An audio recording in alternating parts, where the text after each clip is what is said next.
اعوذ باللہ من الشیطان الرجیم بسم اللہ الرحمن الرحیم الحمدللہ رب العالمین الصلاۃ والسلام علی اشرف الانبیاء والمرسلین۔ آج وظائف کے سلسلے میں قرآن مجید کے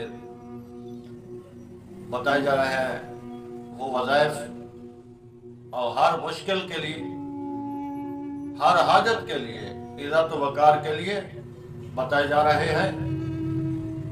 آپ ان کو پورا کریں، عمل کریں، ان پر، ان وظائف کو کریں، یقیناً اللہ تعالیٰ آپ کی ہر حاجت کو پورا کرے گا۔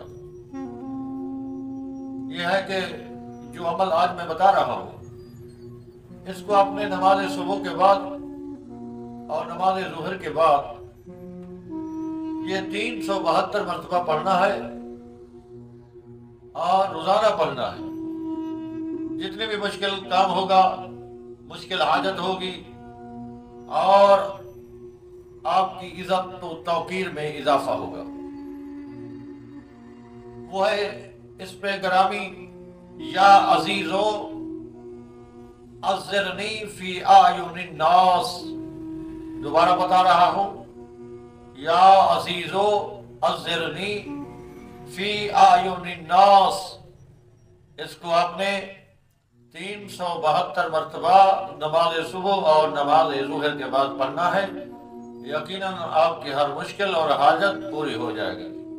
خدا سے یہی التماس ہے کہ پوری توفیق عطا فرمائے کہ ہم قرآن پر عمل کریں۔